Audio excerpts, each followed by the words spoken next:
بسم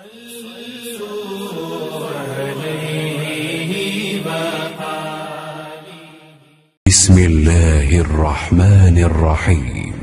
صحیح بخاری حدیث نمبر 752۔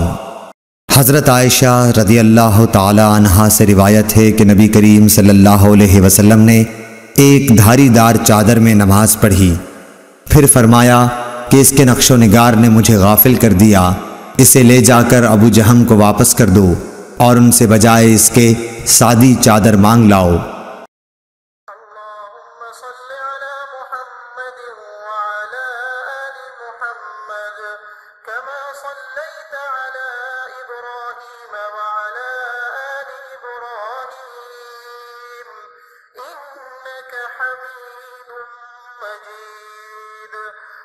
اللهم بارك على محمد وعلى آل محمد كما باركت على إبراهيم وعلى آل إبراهيم إنك حميد مجيد۔